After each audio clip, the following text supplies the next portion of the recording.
हर हर महादेव। कैसे हैं आप लोग? आशा करता हूं आप लोग भी महादेव के आशीर्वाद से स्वस्थ होंगे, मस्त होंगे और अपने फैमिली के साथ प्रसन्न होंगे। तो आज की इस वीडियो में इंसान की 3 ज़रूरतें हैं। पहले 3 ज़रूरतें थी, अब 4 हो गई हैं। पहला रोटी है, दूसरा कपड़ा, तीसरा मकान और चौथा आज के ज़माने में जो चल रहा है, हम आज 2024 में जी रहे हैं, तो आज ये बीमा भी ज़रूरी हो गया है। ठीक ना? व्यक्ति की कामयाबी में हर व्यक्ति जो है उसमें ग्रह नक्षत्र का बड़ा योगदान माना जाता है। चाहे वो भगवान कृष्ण हो या भगवान श्री राम जी हो, सबका ग्रह नक्षत्र देखा गया है। ग्रहों की स्थिति अगर आपकी ठीक ना हो तो इसका बुरा प्रभाव सीधे आप पर पड़ता है। व्यक्ति जो है समस्याओं को सुलझाने के लिए कई तरीके अपनाता है, लेकिन इसके बावजूद भी कुछ ऐसी दिक्कतें हैं जो जस की तस बनी रहती है। तो ऐसे में आज हम आपके लिए एक ऐसा उपाय लेकर के आए हैं जो आपकी लाइफ को चेंज कर सकता है। आप जानते हैं, जो आप रोटी रात को पेट भरने के लिए आप खाते हैं, ठीक है, वो आपके जीवन में धन भी ला सकती है। आपने धन से गेहूं खरीदा, गेहूं से आटा खरीदा या फिर धन से आटा खरीदा, पर यही आटे की रोटी आपको धनवान बना सकती है। कैसे? आज का ये चलिए आपको उपाय समझाता हूँ कैसे करना आपको। ठीक है, पहला तो ये है कि अगर आपके किसी भी घर के मेंबर पर काल सर्प दोष या फिर पितृदोष है, तो वो आप इस उपाय से दूर कर सकते हैं। करना क्या है, घर में जब सबसे पहली रोटी बने तो उसमें देसी घी लगाएं और उसके 4 टुकड़े कर लीजिए। अब चारों टुकड़ों पर इसके ऊपर में कुछ मीठा रखिए, जैसे कि खीर रख दीजिए या फिर गुड़ रख दीजिए या फिर चीनी रख दीजिए। ठीक है, अब ये 4 टुकड़े जो हैं, इसमें से 1 टुकड़ा गाय को, 1 टुकड़ा कुत्ते को, 1 टुकड़ा कौवे को और 1 टुकड़ा भिखारी को दे दें।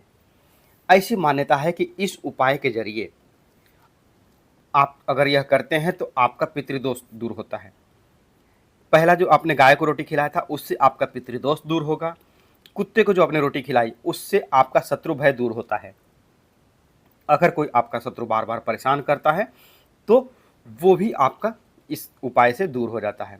उसका दिमाग ही चेंज हो जाएगा या फिर वो आपसे पता नहीं किसी कारण से भी, ये क्योंकि ये आजमाया हो टोटका है, वो अपने आप ही आपसे दूर होता जाएगा। वो आपसे जो पहले लड़ने की खोजता था, वो धीरे-धीरे शांत हो जाएगा या फिर आपसे ही दूर हो जाएगा। और कुत्ते को रोटी खिलाते समय अगर आप मन ही मन श्याम श्याम बोल देते हैं, भगवान कृष्ण का नाम, ठीक है, तो आपका वह शत्रु कभी जीवन भर मुड़ के वापस आपको नहीं दिखेगा। ठीक है, कौवे को रोटी देने से आपका पितृदोष और काल सर्प दोष दोनों दूर होता है। और रोटी का आखिरी टुकड़ा अगर किसी भूखे को आप भोजन करवाते हैं, इससे आपका आर्थिक कष्ट दूर होता है। जो आपने भिखारी को रोटी दी, भिखारियों को पैसा मत दीजिए। अगर पैसे का दान करते हैं, शनि का दान करते हैं आप भिखारी को, तो आप आर्थिक तंगी में आते हैं। पर वही अगर आप सिक्के का दान अगर करते हैं, अपना जो छाया दान लेने वाले आते हैं, शनि भगवान के लिए जब शनिवार को तेल का वो लेकर घूमते हैं ना, उसमें अगर आप सिक्का डालते तो अच्छा है, पर भिखारी को आप आर्थिक रूप से सहायता मत करिए। ठीक है, अब दूसरा उपाय जो है वो बहुत ज़बरदस्त उपाय है। करना क्या है इसमें आपको, यदि तमाम प्रयासों के बावजूद भी आपको सफलता नहीं मिल रही है, आप हाथ पर पीट के थक गए, पर सफलता जो है वो आपसे कोसों दूर भागते रहती है, ऐसे में आपको क्या करना है, एक रोटी लीजिए, चाहे पहले लीजिए चाहे आखिरी लीजिए, यही दो आपको रोटी लेनी है, बीच वाली रोटी आपको नहीं लेनी है। ठीक है, अब इसके छोटे छोटे टुकड़े कर लीजिए। अब इसमें चीनी मिला लीजिए। ठीक है, चीनी मिला करके आप जहाँ चींटियाँ आपको दिखे उनके बिल के आसपास आप डाल दें। ऐसा करने से आपके जीवन में जो भी बाधा आ रही होगी ना, आपके जीवन से वो दूर हो जाती है। और यह एक तरह से आप भंडारा कर रहे हैं।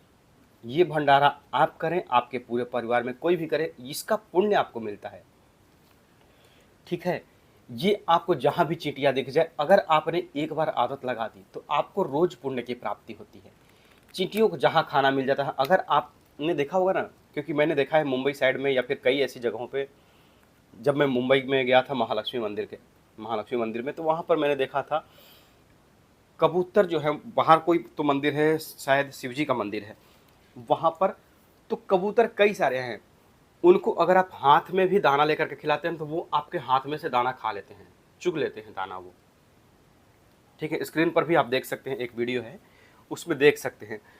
तो अगर आप इनको दान करते हैं तो ये दान आपका कई गुना बढ़ के आता है।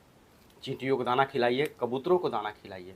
पर यहाँ तो मैंने आपको चींटियों को दाना खिलाने के लिए बताया है क्योंकि आपके जीवन की परेशानियां दूर करनी है। अगर व्यापार धंधे में तरक्की पानी है तो आप पंछियों को 7 तरह के अनाज आते हैं, दुकान पर आप जाएंगे, उनको बोलेंगे कि पंछियों को दाना खिलाने वाला अनाज कौन सा है, तो वो आपको 7 तरह के अनाज मिक्स करके ही आपको दे देंगे। उसमें चावल, गेहूँ, जौ, बाजरा और भी 2-3 चीज़ें होती है, ठीक ना।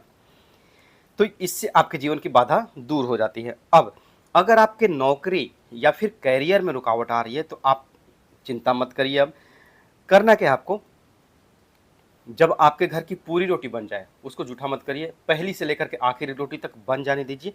अब ऊपर से लेकर के जब आपकी तीसरी रोटी आती है, पहली, दूसरी, तीसरी रोटी निकाल लीजिए, ठीक है। इसके बाद जो आपके हाथ की अनामिका उंगली है, ये अपना मध्यमा उंगली जो है वो, ठीक है, मध्यमा उंगली मतलब कि आपके अंगूठा के बाद एक आती है, उसके बाद मध्यमा उंगली आपके पांचों उंगली के, मतलब पांचों उंगली के बीच वाली, दोनों तरफ से आप बीच में आपको पाएंगे, 2 इधर रहेगी, 2 इधर रहेगी, तो बीच वाली उंगली जो मध्यमा है उससे सरसों तेल में आप उंगली डुबाइए, ठीक है। और उसके बाद आप एक लाइन खींच दीजिए, ठीक है, बीच में एक लाइन खींच दीजिए बड़ी, और उसके बाद एक लाइन और खींचिए छोटी। आप चाहे तो मध्यमा और तर्जनी दोनों का मदद ले सकते हैं। मध्यमा और तर्जनी दोनों एक साथ तेल के कटोरी में डुबा दीजिए और 2 कटोरी, ये अपना 2 लाइन रोटी के ऊपर खींच दीजिए। बन गई आपकी अपना लाइन बन गया। अब बिना कुछ बोले इस रोटी को आपको खिलाना किसे है, आपको खिलाना है कम से कम 2-3 रंग वाले कुत्ते को। कुछ ऐसे भी कुत्ते होते हैं ना जिनका सिंगल कलर होता है, उनको नहीं खिलाना है। ये खिलाना है जिनका या तो 2 रंग हो, 3 रंग हो, या फिर मल्टीपल कलर में हो, ठीक है। वैसे कुत्ते को आपको इसको खिलाना है। अगर आप इसे गुरुवार को करते हैं या फिर रविवार को करते हैं तो ये आपके लिए सोने पर सुहागा होगा। ये आपको कम से कम तो 7 दिन लगातार करना है। 7 दिन मतलब कि 7 गुरुवार या फिर 7 रविवार आपको करना है। नौकरी आएगी या फिर नौकरी में अगर तरक्की नहीं हो रही थी, वो आपकी होगी। आपका प्रमोशन का जो है वो अपना जो मीटर है वो बढ़ता जाएगा, ठीक है। अब अगर आपके घर में कलह चल रही है, हमेशा कलह बना रहता है, क्लेश मचा रहता है, अरे दिमाग शांत ही नहीं हो पाता, तो क्या करेंगे आप, तो आप ये रोटी का टुकड़ा, रोटी का जो चमत्कार है इसको आप जरूर कीजिएगा। दोपहर को रोटी बनाते समय, अगर दोपहर में कुछ लोग हैं कि खाना खाते हैं, तो आप दोपहर में एक रोटी कम से कम बनाइए। ये दोपहर में कम से कम 2-4 रोटी अवश्य बनाइए। ये मैंने देखा है मैक्सिमम शहरों के लोग ज़्यादा करते हैं, क्योंकि गांव में तो ये नहीं हो पाता है, क्योंकि गांव में सुबह 8-9 बजे तक आदमी मैक्सिमम लोग भोजन कर लेते हैं, क्योंकि उनको मेहनत करनी होती है, वो सुबह 4 बजे ही खेत पे निकल जाते हैं, ठीक है। तो दोपहर में यह आपको उपाय करना है। पहला रोटी गाय के लिए निकालें और अंतिम रोटी कुत्ते के लिए निकालें। अगर दोपहर में आप यह प्रयोग कर पाए तो ठीक है, नहीं तो आप इसे रात को जरूर करें। रात को करने का मतलब है कि रात को अगर आपको गाय मिल जाती है तो ठीक है, नहीं तो रात को उनके अंश का, उनके भाग्य का जो हक, भाग्य जो है उनके हक में जो आता है वो आप जबरदस्ती निकालना चालू कीजिए। क्योंकि आपके 2 रोटी निकालने से आपके घर का जो है ना, आप 2 निकालेंगे उधर 10 की व्यवस्था हो जाती है। तो ये 2 रोटी का दान आप कीजिए। पहली रोटी गाय के लिए, दूसरी रोटी जो अपनी जो लास्ट वाली जो रोटी है वो कुत्ते के लिए, और एक रोटी मैंने बताई थी आपको चींटियों के लिए। ये 3 रोटी का दान आपके जीवन को बहुत ही महान बनाएगा। आपके जीवन में कभी भी कष्ट नहीं आएंगे। आपके घर में विपत्ति आ जाए तब तो कहिए आप, क्योंकि आप भंडारा करवा रहे हैं। चींटियों वाला जो उपाय है उसमें आपने भंडारा किया है, उनकी कई सारी चींटियाँ, वहाँ हजारों में चींटियाँ होंगी और हर चींटी के दिल से आशीर्वाद निकलता है, ठीक है। वो आपकी तरक्की के लिए प्रार्थना करती हैं। विश्वास तो करके देखिएगा। कहते हैं ना कि मानो तो मैं गंगा माँ हूँ। अब गंगा माँ आप मानते हैं तभी आपको पुण्य मिलता है। ठीक है, तो करके दिखाइए ये सारे उपाय, आपको बेनिफिट मिलना ही मिलना है। तो आज के लिए बस इतना ही, मिलते हैं जल्दी आपसे नेक्स्ट वीडियो में। तब तक के लिए हर हर महादेव, जय माता दी।